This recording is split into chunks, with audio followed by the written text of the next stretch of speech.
At 71, Robert Parrish lives a lonely life. The man they called the Chief, once a towering figure in NBA history, now spends his days in isolation.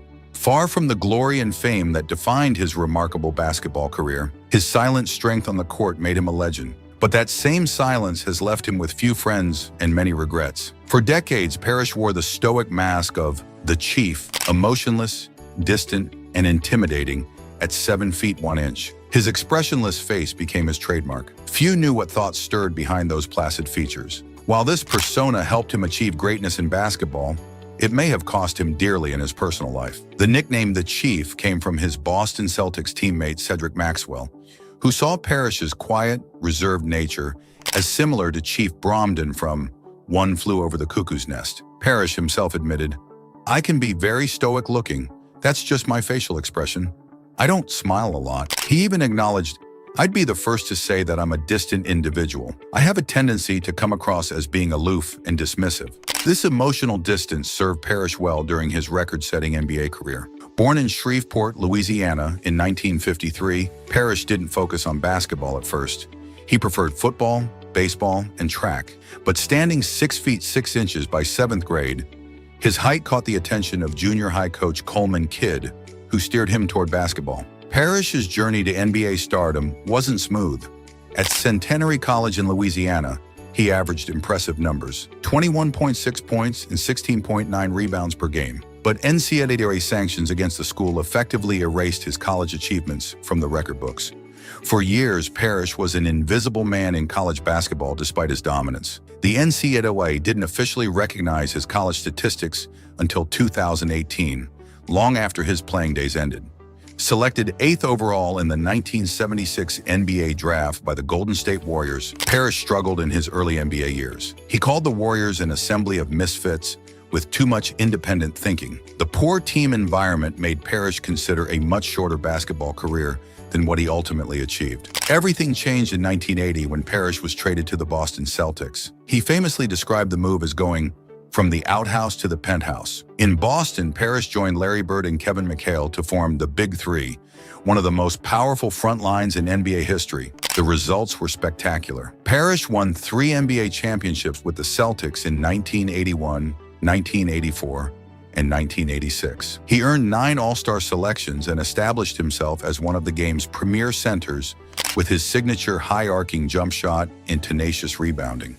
But even during these glory years, there were cracks beneath the surface. In 1983, Parrish expressed significant displeasure when McHale, then primarily a sixth man, signed a contract paying him more than Parrish, who was a starter. Parrish viewed this as an insult. He also felt that Bird didn't publicly support him during a contract dispute that same year. Parrish later stated, "This was the only time that I didn't feel a closeness to Larry." Parrish's career longevity became legendary. He played an NBA record 1,611 regular season games across 21 seasons. After 14 years in Boston, he joined the Charlotte Hornets and then won his 4th NBA championship with the Chicago Bulls in 1997 at age 43. His durability seemed superhuman in a physically demanding sport. Yet it was during his later Celtics years that the darkest chapter of Parrish's life emerged. In 1987, during the NBA Finals, a disturbing incident allegedly occurred in a Los Angeles hotel room. His then-wife, Nancy Saad, claimed Parrish physically assaulted her, resulting in her hospitalization for 7 days. According to Saad, Parrish grabbed her by the throat, threw her into the hallway, punched her, threw her against a wall, and then kicked her. Hospital records cited in media reports indicated diagnoses including a closed head injury, impaired vision in her right eye, abrasions around her left eye and over her right cheek, a large bruise on her right arm, and soreness and spasms in her neck. A later medical evaluation linked this alleged incident to Saad experiencing chronic headaches and convulsions. Saad made additional allegations, claiming Parrish had pushed her down a flight of stairs in 1981 when she was 8 months pregnant, and had kicked her out of their car in 1982 following a disagreement. Parrish's responses to these serious accusations evolved over time. In a 1990 court filing related to the civil suit brought by Saad, Parrish denied ever hitting his wife.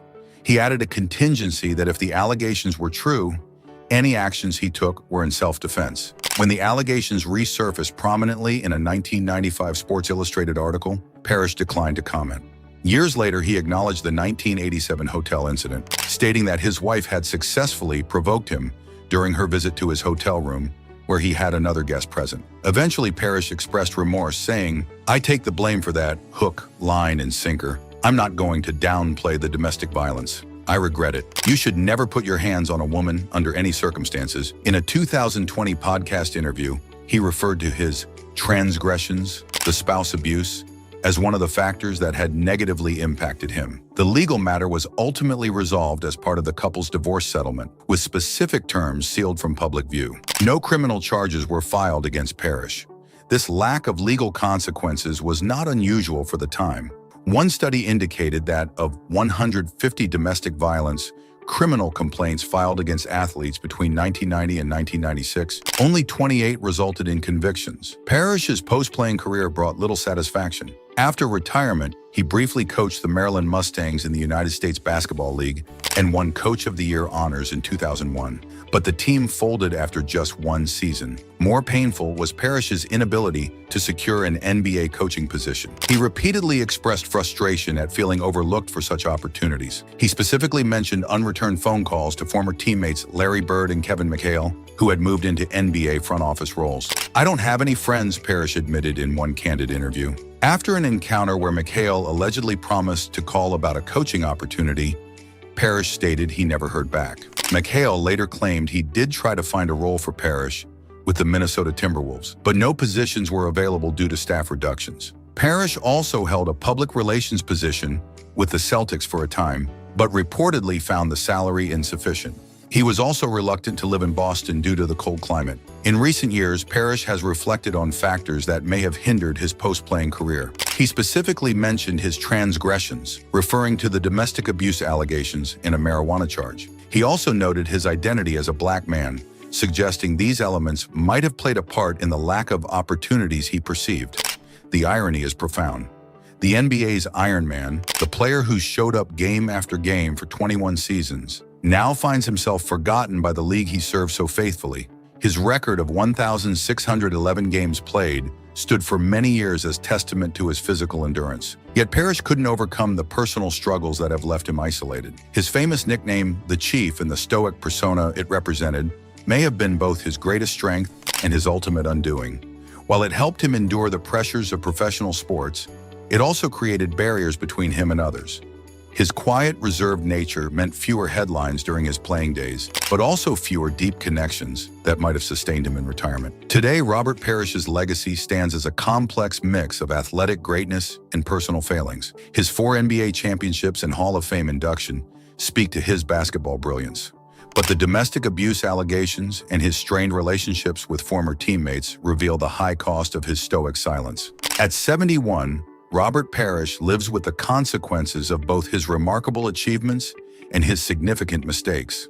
The man who once stood tall among NBA giants now stands alone. His silence no longer a shield, but a barrier to the human connections he now appears to crave. The Chief finds himself at the end of a long road, respected for his basketball legacy, but haunted by regrets and the lonely price of fame. Andrew Toney is almost 70 years old now. The man who once made basketball crowds jump to their feet lives a quiet life far from the spotlight. His story shows us how badly things can go wrong when talent meets injury and distrust. What happened to this amazing player should make us all angry. In the early 1980s, Andrew Toney was one of the scariest players in basketball. He played shooting guard for the Philadelphia 76ers. Fans called him the Boston Strangler because he destroyed the Boston Celtics so often. When big games were on the line, Toney always came through. He could shoot from anywhere on the court.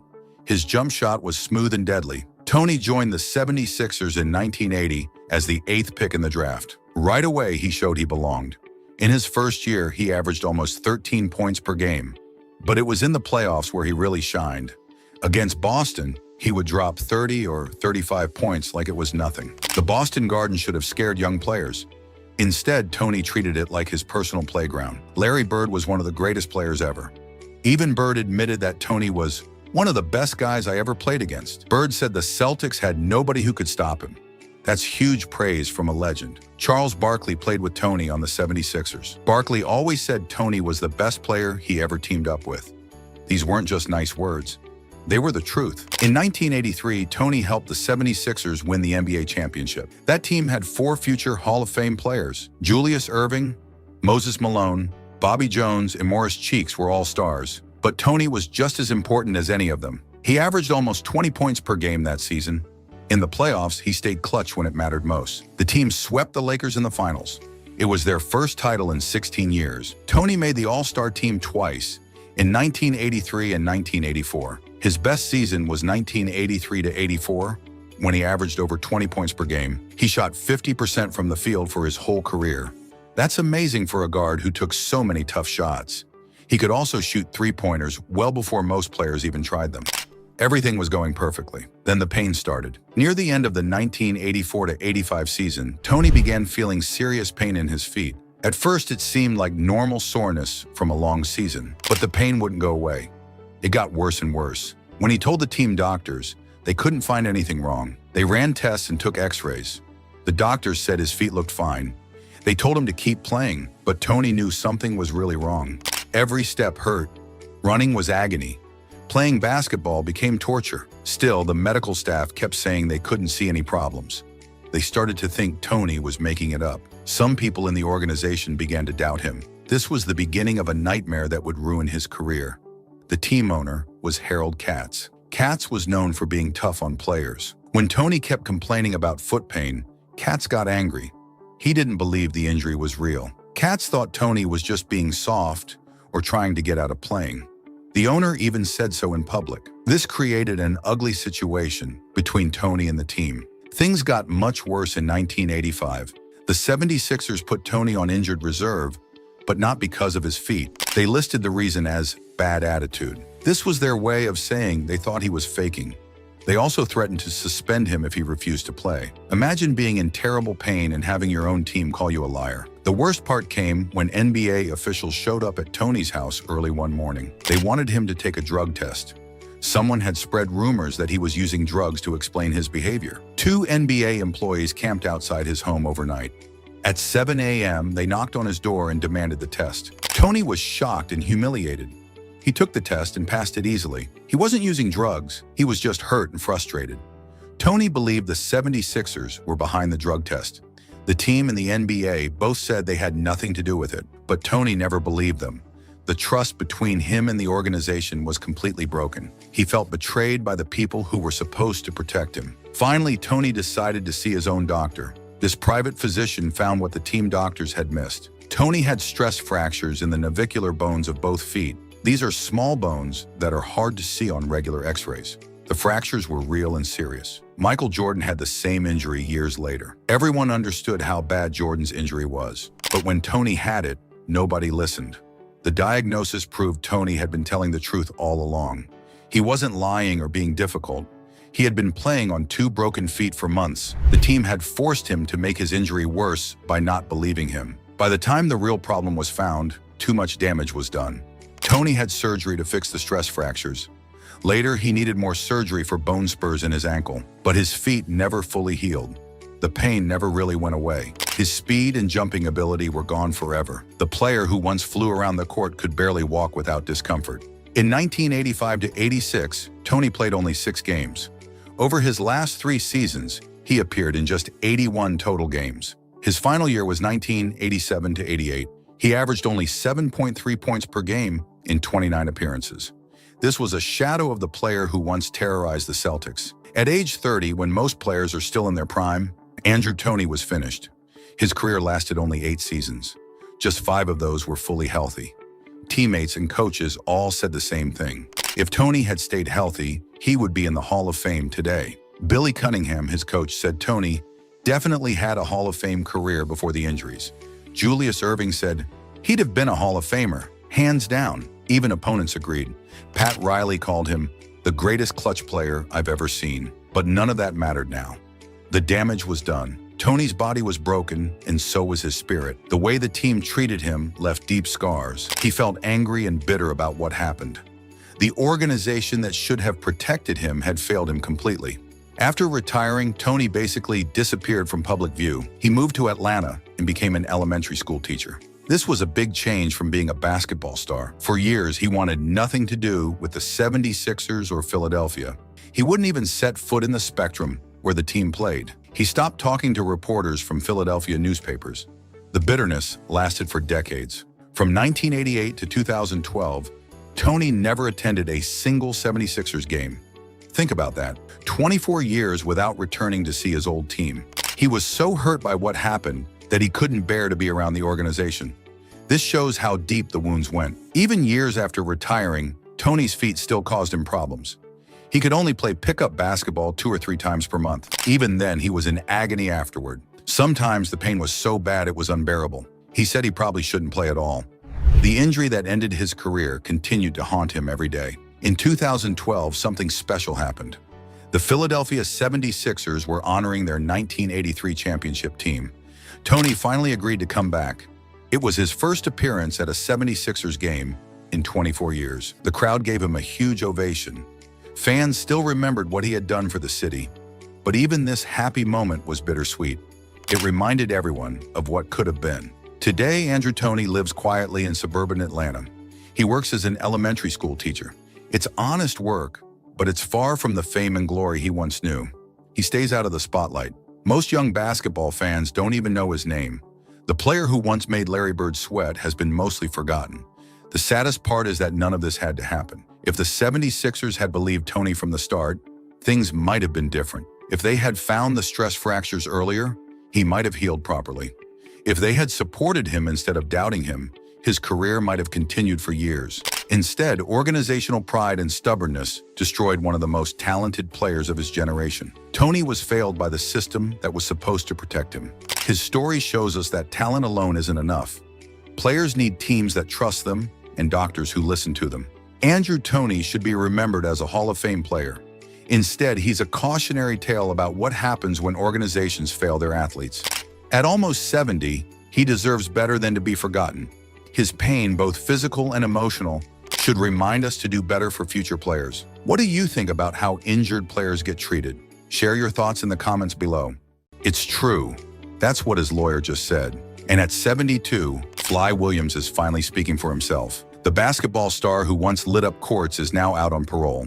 In 2017, he was caught running a huge drug ring in Brooklyn. But how did he go from one of the most exciting players in America to this? In January 2023, Fly Williams walked free. After almost 6 years locked up, the aging star was let out on parole. In a YouTube talk just this year, he seems sad about his past. He now lives with his daughter in Brooklyn, trying to put his life back together. The man who once had it all now lives a quiet life, far from the spotlight that once followed his every move. His story starts in a tough spot, Brownsville, Brooklyn.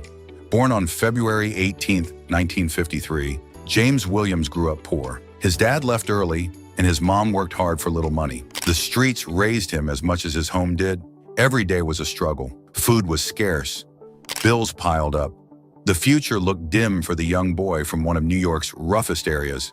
But on those streets, a star was born. Young Fly played ball against guys who would become legends. World B. Free and Earl. The GOAT Manigault battled him on concrete courts. His flashy style turned heads. People would stop to watch him play. Word spread fast about the skinny kid with moves no one had seen before. Soon, crowds gathered just to see Fly in action.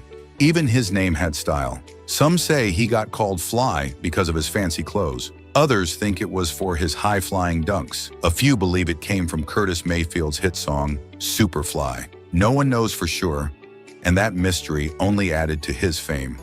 The nickname stuck, and soon no one called him James anymore. He was Fly, and the name fit him perfectly. School was where trouble started. At James Madison High School, Fly stood tall at 6 feet 5 inches. His game was strong, but his attitude was a problem. Teachers and coaches talked about his childish antics and sudden rages. He missed too many classes and had to leave. He would show up late. He would talk back to teachers. He would skip practice. His talent got him special treatment, but even that ran out. A change of scene helped for a while. Fly moved to Glen Springs Academy in Watkins Glen, New York. This small boarding school gave him what he needed: rules and support, his grades got better. His team even won a championship. For a moment, it seemed like he was on the right track. The structure worked for him. The coaches pushed him in the right ways. It looked like Fly might fly straight after all. College is where Fly truly soared. Austin Peay University in Clarksville, Tennessee wanted him bad. Coach Leonard Hamilton chased after the Brooklyn star and won him over. When Fly arrived, the school wrote his name in the sky with planes. The town went wild. No one had seen anything like it before. A small town and a small school made a big splash for their new star, and he delivered. His first year, 1972-73, Fly scored an amazing 29.4 points per game. Twice he dropped 51 points in a single game. He set NCAA freshman records. The fans packed the gym and made up a cheer just for him. "The Fly is open, let's go P." The arena shook when he touched the ball. Every seat was filled. People stood in the back just to get a glimpse of Fly in action. His second year was almost as good. He scored 27.5 points per game. Both years he led Austin Peay to the NCAA tournament. Both years he scored 26 points in their final game. He was a college sensation. Some called him the most exciting player in college basketball. Sports writers raved about his skill and flair. NBA scouts took notice too, but money problems forced him to leave school early. An issue with his test scores made things worse. He couldn't join the NBA through their special hardship rule. Instead, he entered the ABA draft in 1974. He needed cash. His family needed help. The books needed to balance. It was a choice made from need, not want. The Denver Nuggets picked him second overall, a high pick for a high flyer.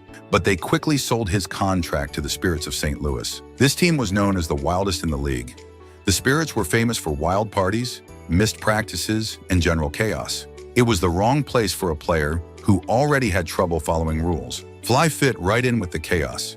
He joined a team with characters like Marvin Bad News Barnes. He wore Fly on his jersey instead of Williams. He got in a fight with a teammate during warm-ups. Once he walked out of a dentist chair when the team was paying for his teeth to be fixed. He showed up late. He missed team meetings. His wild ways now had company. His pro numbers weren't like college. He scored just 9.4 points per game. He played only 1 year in the ABA. The league merged with the NBA in 1976. And many ABA players lost their jobs. Fly went from star to afterthought. His minutes dropped. His shots missed. The magic that made him special in college seemed lost in the pros. The Philadelphia 76ers did draft Fly in the 9th round of the 1976 NBA draft, but they never signed him. His wild ways and up-and-down play scared teams off. NBA coaches wanted players they could count on. Fly wasn't that guy. They saw the talent. They feared the trouble. In the end, trouble won. Later, he admitted it himself. His attitude killed his chances. The talent was there, but the focus wasn't. He couldn't or wouldn't do what was needed to succeed at the highest level. The same fire that made him great burned bridges he needed to cross. Fly bounced around smaller leagues after that. He played in the CBA in the Eastern League. He even had a stint in Israel. His star kept falling. The crowds got smaller. The pay got lower. The dream of NBA stardom faded with each passing year. Then came the day that changed everything. In 1987, an off-duty police officer shot Fly in the back. The shotgun blast hurt his lungs for life. Any hope of a comeback was gone. The man who once flew high was now grounded for good. Breathing became hard. Running became harder. The court, once his canvas, was now just a memory. For years, Fly stayed in the shadows. He worked with young kids sometimes, trying to help them avoid his mistakes. But in May 2017, his name hit headlines again, for all the wrong reasons. The basketball star was now just another mugshot on the evening news. Police arrested him in Brooklyn. They said he was the boss of a massive heroin ring. The operation sold millions of dollars of drugs across Brooklyn, the Bronx, and upstate New York. The same streets that made him now claimed him in a different way. The playground legend was now called a drug kingpin. The charges were serious. He faced 25 years to life under New York's drug kingpin law. In the end, he took a deal and pled guilty. He spent nearly 6 years behind bars before getting parole. At his age, a full sentence might have meant dying in prison. The plea deal was his last shot at freedom. The fall was complete. From NCAA scoring machine to drug dealer, from crowd favorite to convict. How did it happen? What turned the basketball prodigy into a criminal? The path from fame to shame wasn't straight, but it wasn't random either. The signs were there from the start. Even in his glory days, Fly was known for strange behavior. During games at Austin Peay, he once stopped to grab a fan soda and drink it. Another time, he sat on the bench pouting during a big game, because he was mad at a teammate. His coaches tried to rein him in. His teammates tried to calm him down. Nothing worked. In high school, he jumped on the scorer's table and swung a chair around his head during a heated moment. These weren't just funny stories. They were warning signs of a man who couldn't control himself. The anger was real. The outbursts were scary. The pattern was clear for anyone paying attention. His playing style showed the same issues. Brilliant one night, awful the next. He never found the balance great players need. His highs were so high, and his lows were so low. NBA teams want players they can count on every night. Fly was a roll of the dice. Sometimes double sixes, sometimes snake eyes. Fly's nickname fit him in ways no one expected. He soared higher than most could dream, but he never learned how to land safely. The flight was beautiful. The crash was inevitable. Everyone watched in awe, then in horror. Today at 72, James "Fly" Williams looks back on a life of might-have-beens. A man with God-given talent who threw it all away. A college legend who never became an NBA star. A community hero who ended up hurting his own people by selling drugs. The talent was real. The glory was brief. The fall was long and hard. Yet the memories of his best days still bring smiles to old fans. People in Clarksville, Tennessee still talk about when Fly came to town. They remember the crowded gyms, the amazing shots, and that famous cheer. The Fly is open. Let's go P. Those glory days still shine bright in local history. They named a day after him. They saved newspaper clippings.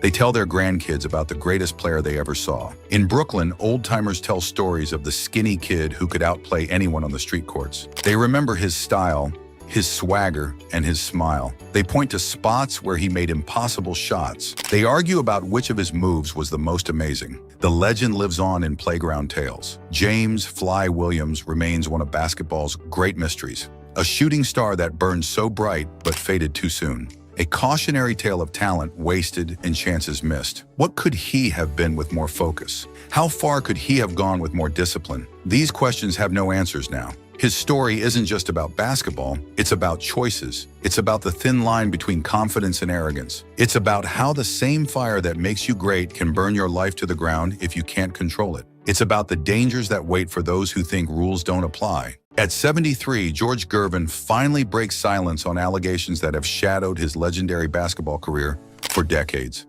The man known as the Iceman has admitted to serious drug problems and practice issues that paint a very different picture from his smooth public image. George Gervin was born on April 27, 1952, and became one of basketball's greatest scorers. He won 4 NBA scoring titles and made the Hall of Fame. His finger roll shot was famous across the league. But behind his cool nickname and amazing skills, Gervin was fighting battles that almost destroyed his life. The Iceman nickname itself carries a dark irony. While fans thought it meant Gervin stayed calm under pressure, some believe it connects to Iceberg Slim, a pimp and author known for cocaine use. This possible link between his public name and drug culture would later become painfully real in Gervin's own life. Gervin has admitted he was dibbling and dabbling in drugs throughout his playing career. In a 1991 interview, he described his first cocaine experience. "I was on the road and another player said, 'Try this.' I smoked it and it was like, wow, that's how it made you feel. It was an unnatural high, and it went into a natural body." Gervin explained his motivation for early drug use in a disturbing way. He said, "My greatest high was my natural ability to kill guys on the court. And then I wanted another high, so I had to use drugs." This shows he was seeking artificial ways to match the rush he got from basketball excellence. But Gervin's drug use got much worse after a major career change. In November 1985, at age 33, the San Antonio Spurs traded him to the Chicago Bulls. This trade broke his heart and sent his life spinning out of control. Gervin said the drugs became the medicine I chose to cope with being cast aside by his former team. His autobiography reveals the painful truth about this period. He wrote about his fall into the depths of addiction, being directly linked to the disappointing time with the Chicago Bulls and the lingering pain of being cast aside by the Spurs. The emotional damage from this trade pushed him into heavy drug use that nearly killed him. The worst moment came in February 1989 when Gervin overdosed on cocaine and had to be hospitalized. He was 36 years old and his life was falling apart. This near-death experience finally forced him to face his addiction problems. But drug use wasn't Gervin's only issue during his career. He also had an awful reputation for skipping practice and not caring about team success. Sports Illustrated even mentioned how often he missed practice. A teammate once joked that the only way to stop ice is to hold practice, showing how well known his absence was. Coach Cotton Fitzsimmons got so frustrated with Gervin's practice habits that he gave him an ultimatum. After Gervin missed 2 practices without telling anyone, Fitzsimmons said he could retire with full pay, accept a trade, or be waived. The coach admitted it was no longer fun making allowances for Gervin. The San Antonio Spurs practice environment under Coach Doug Moe was described as outlandish, disorganized, laid back. Moe himself was reportedly itching to leave this incredible hysteria of practice so he can make his starting time on the first tee. Gervin's behavior during practice was equally casual, wearing suede moccasins, biting into an orange, and heaving the ball dead into the basket from a concrete walkway. Despite these problems, Gervin kept performing at an elite level during games. This created a strange situation where one of the league's best scorers refused to practice regularly but still dominated opponents when it mattered. Gervin's focus on individual success over team goals showed up in his contract too. In 1981, the Spurs added a bonus clause based on team wins to try to make him care more about winning. When a teammate celebrated their first win by saying, "1 down, 81 to go," Gervin quickly corrected him saying, "No, 1 down, 35 to go," referring to the 36 wins needed for his bonus. He then said, "Only points don't make me no money." This comment perfectly shows Gervin's mindset during his career. He was more focused on personal financial gain than team success. He also complained publicly about his salary quite often, which was unusual for players of that era, but reflected the lower pay scales compared to modern athletes. The most revealing part of Gervin's drug story involves a decision that may have saved his life.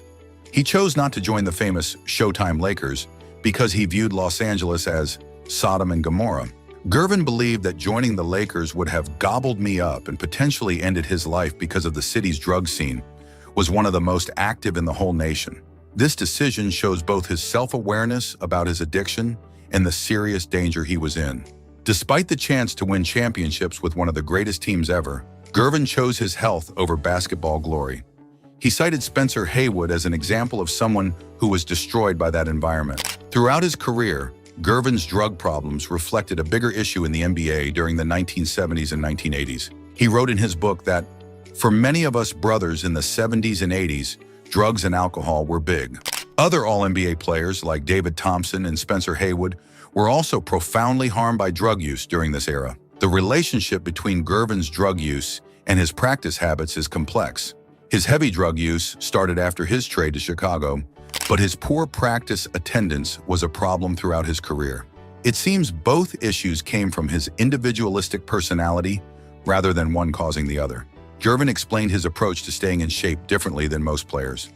He said, "I stayed in shape and I shot all the time and played all the time in the summer. After the season, I used to take off and we'd go somewhere with the family, and then I'd get back in the gym. I loved it, man. I loved the game." This shows Gervin preferred working on his game alone rather than in team practice settings. He was motivated by personal improvement, but didn't like structured team activities. For him, individual skill work was more valuable than group drills.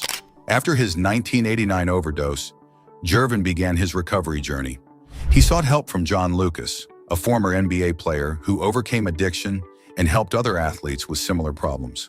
Playing a season in Italy also helped him refocus his life priorities and find better balance.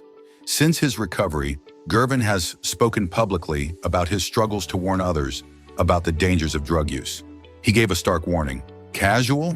Ain't no such thing as a casual drug user. You're setting yourself up for a fall. Once you take that first blow, you spend the rest of your time getting high, trying to get that first high back, but you never do." Following his retirement, Gervin dedicated himself to community service in San Antonio. In 1991, he founded the George Gervin Youth Center, which later became the George Gervin Academy, a charter school program. This work transformed his personal struggles into a way to help low-income youth in his community. Gervin now says his most important legacy isn't his scoring titles or Hall of Fame induction. Instead, he focuses on his family and community service work. "That's my trophy," he says, emphasizing that helping people off the court matters more than basketball achievements. His story shows how natural talent can overcome serious personal problems, at least temporarily. Despite drug use and poor practice habits, Gervin remained one of the league's best scorers. This raises questions about what really matters for athletic success and whether conventional wisdom about discipline is always correct. George Gervin's life reveals the complex reality behind basketball stardom. His smooth Iceman image hid serious addiction problems and professional issues that nearly destroyed him. While he eventually found redemption through community service, his career shows how even great players can struggle with basic professional standards. Kurt Rambis recently opened up about the wild allegations that he attacked a fan. And honestly, the details are even crazier than you'd imagine. It's safe to say this might be even more outrageous than all the talk about his so-called nepotism. So buckle up because we're about to break down all the madness. All right, let's rewind the clock and head back to the 1984 NBA Finals, a series that was intense, emotional, and downright chaotic. But for Kurt Rambis, things didn't just end with the final buzzer. What happened after that last game against the Boston Celtics turned into one of the wildest moments of his life, and not for anything that happened on the court. So here's how it all went down.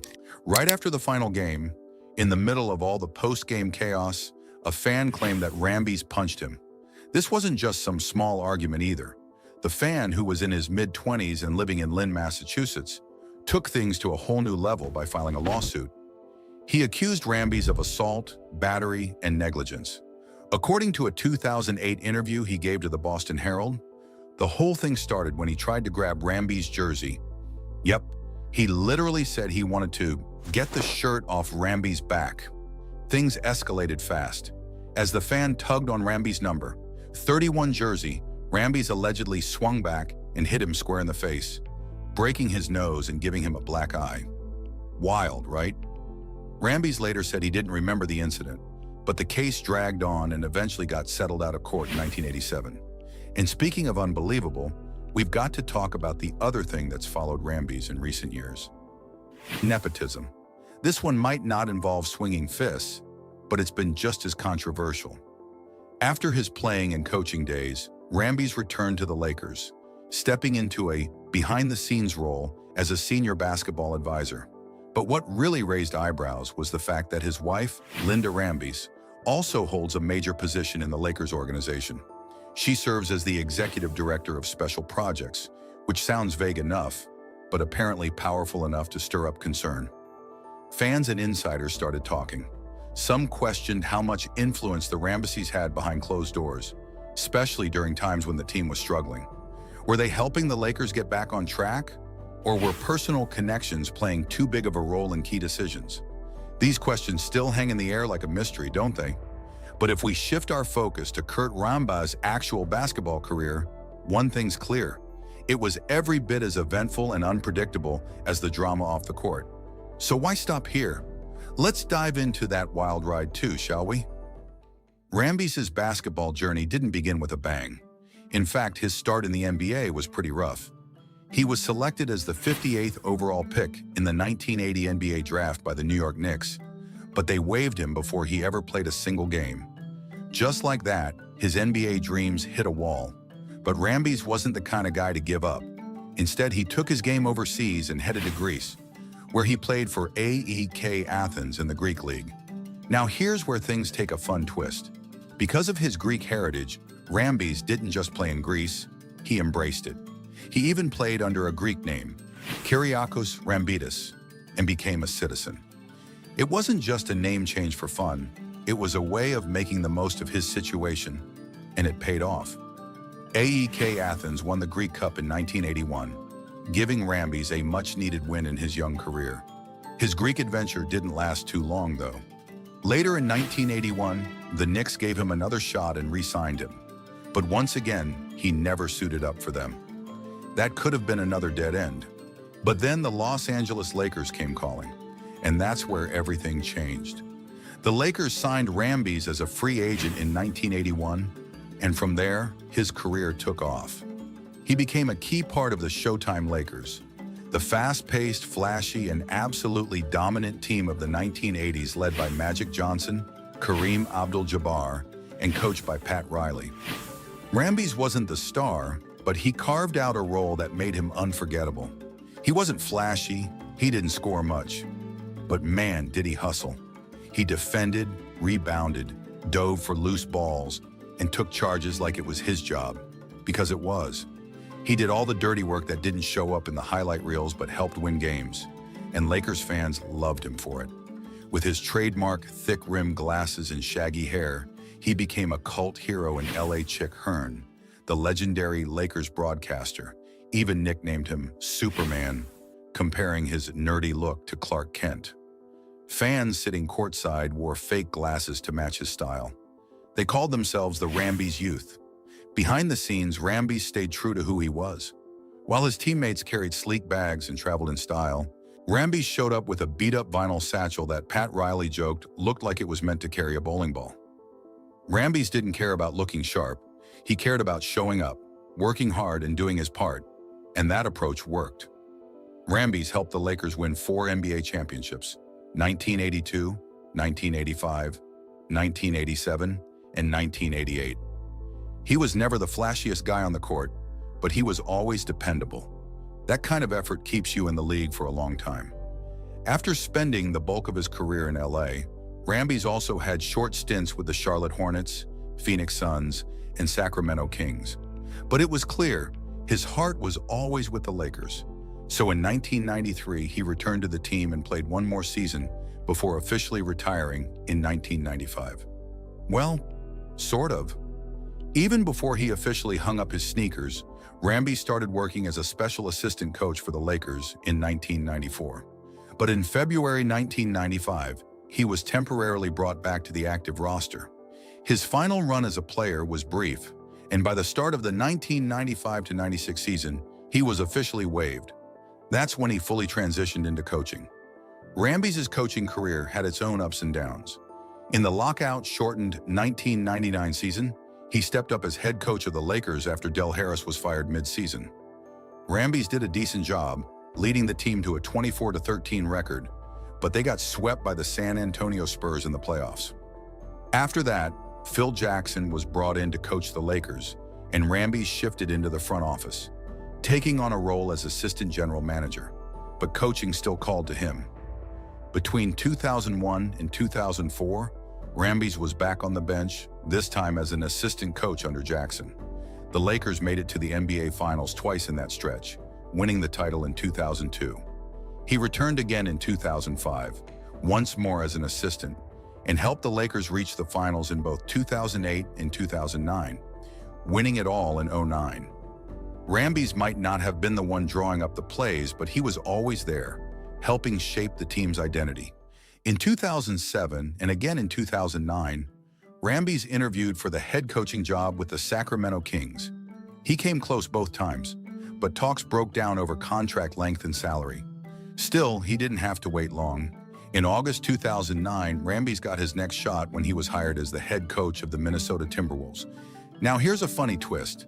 His predecessor in Minnesota was none other than Kevin McHale, the same guy who famously clotheslined Rambies during Game 4 of the 1984 NBA Finals.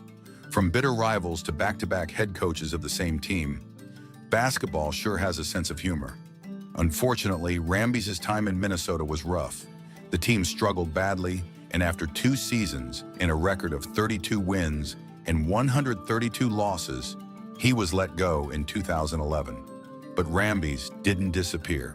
In 2013, the Lakers brought him back as an assistant coach, and the following year, he joined the New York Knicks as associate head coach under Derek Fisher. Things didn't go much better in New York. When Fisher was fired in 2016, Rambies stepped in as interim head coach.